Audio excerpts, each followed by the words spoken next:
जय भीम, जय भीम, जय भीम। तीसरी बारी तक ही आपका दिल वो निकलता है कि जय भीम। सबसे पहले मैं अपने सभी संतों, गुरुओं, महापुरुषों को, जिसमें खासकर महात्मा ज्योतिबा फूले, छत्रपति शाहू जी महाराज, नारायण गुरु, बाबा साहब डॉक्टर भीमराव अंबेडकर जी एवं मान्यवर साहब श्री काशीराम जी को नमन करता हूं। मान्यवर साहब श्री काशीराम जी के विचारों को देश के कोने कोने तक ले जाने वाली और सर्व समाज को शासन, प्रशासन व अनुशासन का उदाहरण देने वाली उनकी एकमात्र उत्तराधिकारी हमारी आदरणीय बहन कुमारी मायावती जी ही। उत्तर प्रदेश की चार बार मुख्यमंत्री, लोकसभा व राज्यसभा की कई बार सदस्य रही आदरणीय बहन कुमारी मायावती जी ने बाबा साहब डॉक्टर भीमराव अंबेडकर जी और मान्यवर साहब श्री काशीराम जी के मिशन के लिए अपना पूरा जीवन समर्पित कर दिया।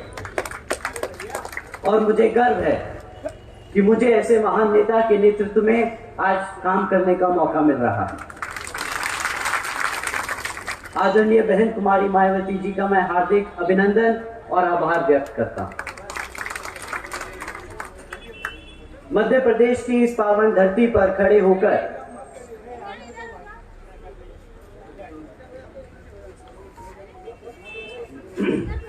मध्य प्रदेश की इस पावन धरती पर खड़े होकर आप सबसे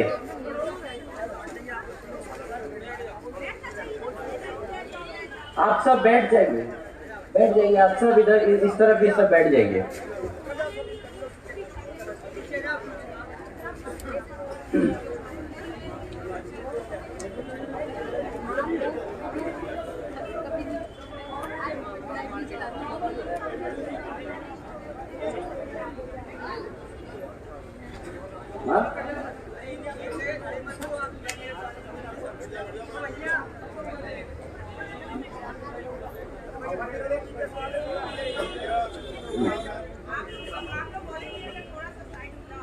मध्य प्रदेश की इस पावन धरती पर खड़े होकर आप सबके सामने अपनी बात रखने का जो सौभाग्य मुझे मिल रहा है, तो इसके लिए मैं आप सभी का तहे दिल से आभार व्यक्त करता हूं। साथ ही साथ आज यहाँ हम सबके बीच में मंच पर मौजूद श्री रामजी गौतम जी का भी मैं धन्यवाद करना चाहता हूँ। वह पिछले कई वर्षों से इस मूवमेंट के लिए तन मन और पूरी निष्ठा से लगे हैं, परंतु यहाँ ये भी जग जाहिर है कि जितने तन मन व निष्ठा से श्री रामजी गौतम जी लगे हैं, उतनी ही तन मन व निष्ठा और जोर शोर से हमारे मध्य प्रदेश के सभी छोटे बड़े पदाधिकारी एवं प्रदेश कमेटी के सभी सदस्य और हमारी पार्टी के महत्वपूर्ण कार्यकर्ता व समर्थकों भी लोग बहुत जोर शोर से लगे हैं। मैं आप सभी का तहे दिल से शुक्रिया अदा करता हूं। आज मैं आपसे अपने एक दिल की बात कहना चाहता हूं। अगर आप इजाजत दे तो कहूं? तो सुनिए। बाबा साहब के दिखाए रास्ते, मान्यवर साहब के बताए तरीके और बहन जी के बेबाक अंदाज को हम सबको दिल और दिमाग से अपनाना होगा। मैं पूछता हूं, क्यों घबराते हो आप सब? मैं पूछता हूं, क्यों डरते हो तुम?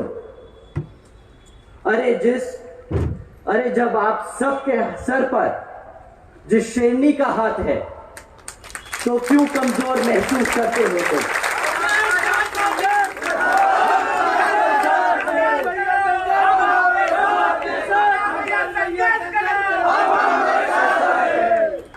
आप सब बहुजन समाज से हो, बहुजन समाज से कभी ना झुकना, कभी ना रुकना, अपनी जिंदगी को अपनी शर्तों पे जीने की हैसियत रखने वाले हो तुम। वो कहते हैं ना कि अगर किसी चीज की लत लग जाए तो वो आदमी की पहचान बन जाती है। तो आज मैं कहता हूं कि बना लो ये पहचान एक निडर समाज की, एक ताकतवर समाज की, एक मजबूत बहुजन समाज की। साथियों, जब हम अपने आप को लाचार महसूस करते हैं, लाचार समझने लगते हैं, तब मानववादी लोग हम पर हावी होते हैं। अब देखिए, संघर्ष करो, अब देखिए इस भाजपा सरकार का असली चेहरा। श्रीमती रामप्यारी बाई जी, आप सब ने इनका नाम जरूर सुना होगा। ये वही हमारे बहुजन समाज की महिला हैं जिनको कुछ मनुवादी सोच रखने वाले लोगों ने उनसे उनकी जमीन हड़पने की कोशिश में श्रीमती रामबाई जी को जिंदा जला दिया। ऐसा क्यों हुआ? क्योंकि घबराते हैं हम, क्योंकि आज तक बिखरे हैं हम।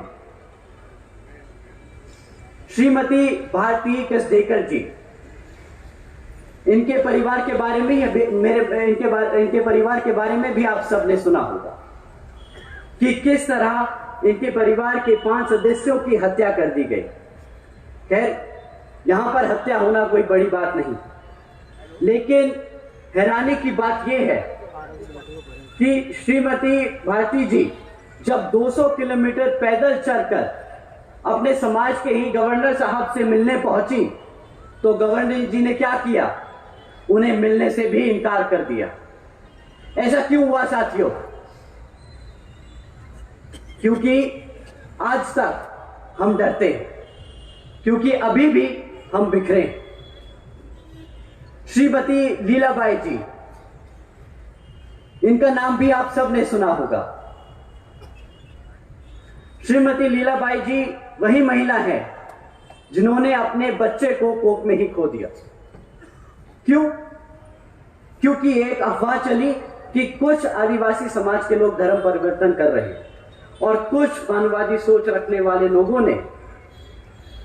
को ये बात हजम नहीं हुई, तो अपना वर्चस्व बनाए रखने के गुरूर में श्रीमती लीलाबाई जी के घर में घुसकर उनके साथ हाथापाई कर उनके बच्चे को कोख में ही मार दिया। ऐसा क्यों हुआ? क्योंकि आज भी कमजोर महसूस करते हैं हम, क्योंकि बिखरे हैं हम। साथियों, सिर्फ एक बार एकजुट होकर तो देखो, एक बार सत्ता में आकर तो देखो, फिर मजाल है कि कोई हमारे समाज की तरफ आंख भी उठाकर देखे।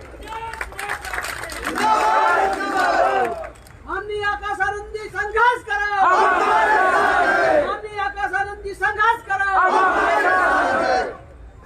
साथियों, जो भाजपा सरकार अपने आप को नंबर 1 बताती है, तो शायद आपको जानकर हैरानी होगी कि हकीकत में यहां की भी भाजपा सरकार किन मामलों में नंबर 1 है। नंबर 1 है पूरे भारत में हमारे बहन बेटियों पर अत्याचार करने में। 350 से भी अधिक बलात्कार के केस सिर्फ पिछले 1 वर्ष में दर्ज किए गए। यहां पे नंबर 1 है भाजपा सरकार। नंबर 1 है पूरे भारत में हमारे बुजुर्गों पे अत्याचार करने में। यहां की भाजपा सरकार नंबर 1 है। नंबर 1 है पूरे भारत में हमारे SC, ST, OBC व धार्मिक अल्पसंख्यक समाज पर अत्याचार करने में। नंबर 1 है मध्य प्रदेश की भाजपा सरकार। इन बातों पर शर्म आए या गुस्सा अभी समझ नहीं आता। जब मैं सुनता हूं कि यहां के गृह मंत्री इन मामलों पर सफाई देते हैं ये कहकर कि मध्य प्रदेश में जुर्म इसलिए ज्यादा दिखता है क्योंकि यहां की पुलिस सारे केस दर्ज करती है। ये कहकर कौन सा एहसान जता रहे हैं यहां के लोग, क्योंकि जहां तक मुझे याद है, अगर आपको यहां की जनता किसी सरकारी पद पर बैठाती है तो फिर आप एक जनता के सेवक और एक सरकारी नौकर होते हैं। मैं कहता हूं, अगर आपसे काम नहीं होता तो छोड़ दीजिए पद। और यही सवाल मैं यहां के मुख्यमंत्री से पूछता हूं, जब आप उसी समाज की सुरक्षा नहीं कर सकते जिसने आपको पिछले 15 वर्ष से ज्यादा यहां के तख्त पर बिठाकर रखा है, तो आपको भी कोई हक नहीं उस तख्त पर बैठने का।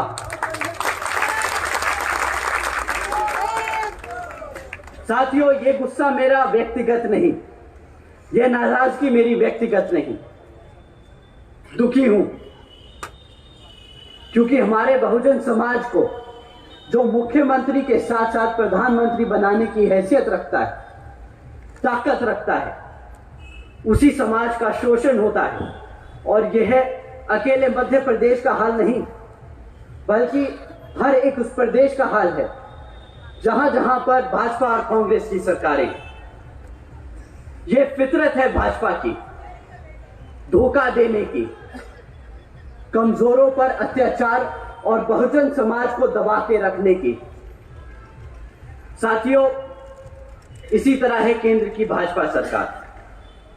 कुछ लोग मन की बात सुनाकर वोट ले गए आपका, और अब जब जनता परेशान और बेहाल है तो मन की ही बात सुनाकर बोलते हैं, अरे हम तो फकीर आदमी हैं, झोला उठाकर चल पड़ेंगे। केंद्र की सरकार का वादा करोड़ों नौकरियां देने का, केंद्र की सरकार का वादा महंगाई कम करने का, केंद्र की सरकार का वादा गरीबी खत्म करने का। क्या यहां बैठे मेरे साथी लोग, आप लोगों की लग गई नौकरियां? क्या आप लोगों के लिए हुई महंगाई कम? क्या आप लोगों की बड़ी आमदनी? अरे साथियों, जो 10 करोड़ नौकरियां देने का वादा किया था ना, 10 करोड़ तो दूर, 5 करोड़ लगी हुई मैन्युफैक्चरिंग सेक्टर में जो नौकरी लगी थी, वो भी आज घटकर सिर्फ 2.5 करोड़ रह गई है। जो महंगाई का ढिंडोरा पीट रहे थे 2014 में, और आम आदमी को एहसास जताने निकले थे कि भाई 50 रुपए का पेट्रोल बहुत महंगा है, भ्रष्ट है ये सरकार, आज उन्हीं सरकारों से पूछता हूं, क्यों भाई 100 रुपए का पेट्रोल आज महंगा नहीं लग रहा क्या?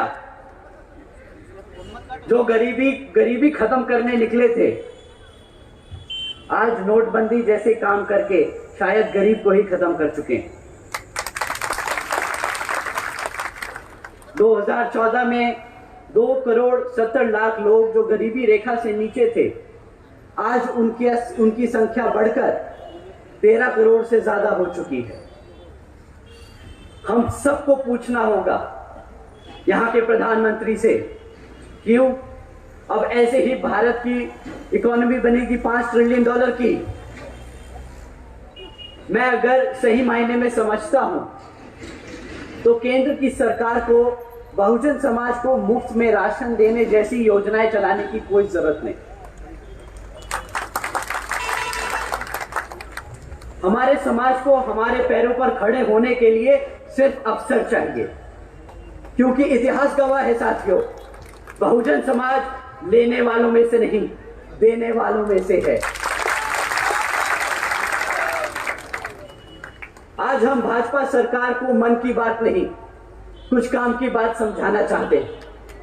एक लीडर होता कैसा है, एक मुख्यमंत्री होता कैसा है, और एक प्रधानमंत्री को होना कैसा चाहिए। बहन जी ने कानून व्यवस्था के साथ साथ राज्य के सामाजिक व्यवस्था के लिए भी अनेकों कार्य किए। बहन जी ने देश में पहली बार सरकारी कॉलेजेस में, स्टूडेंट हॉस्टल्स में अन्य पिछड़े वर्गों के छात्रों के लिए 27% आरक्षण की व्यवस्था तय की। बहन जी ने सावित्रीबाई फूले बालिका शिक्षा योजना के तहत 7 लाख से ज्यादा बच्चियों को 12वीं तक की शिक्षा प्राप्त करने हेतु 600 करोड़ से अधिक लागत इन बच्चियों को अपने पैरों पर खड़ा कर एक उज्जवल भविष्य देने के लिए खर्ची।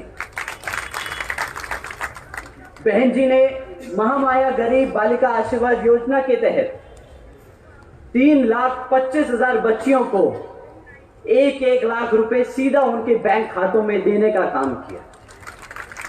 साथियों, आदरणीय बहन जी ने इस योजना के तहत 3,250 करोड़ से ज्यादा सीधा बच्चियों के बैंक खातों में भेजे।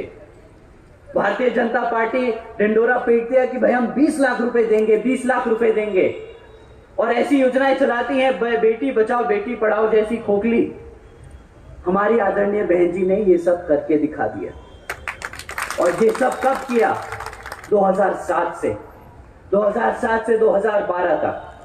जो 2014 में बने वो बोल रहे थे 20 लाख देंगे। कभी अगर जानकारी पूरी होती तो पता चलता कि उससे ज्यादा अधिक, उससे ज्यादा कहीं ज्यादा हमारी बहन जी दे चुकी हैं।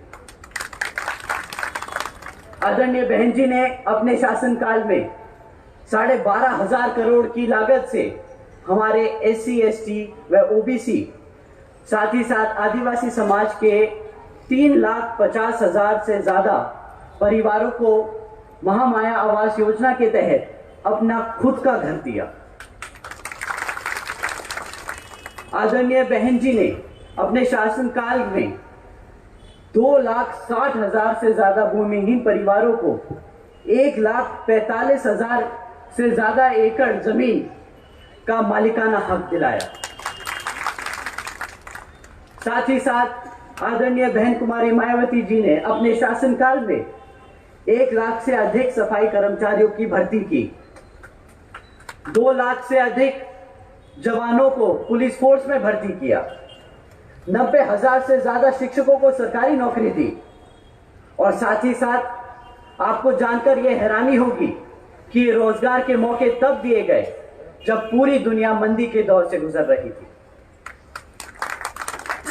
एक तरफ लोगों को नौकरियों से निकाला जा रहा था और दूसरी तरफ आदरणीय बहन कुमारी मायावती जी उत्तर प्रदेश में लोगों को लाइन से लगाकर नौकरियां दे रही हैं।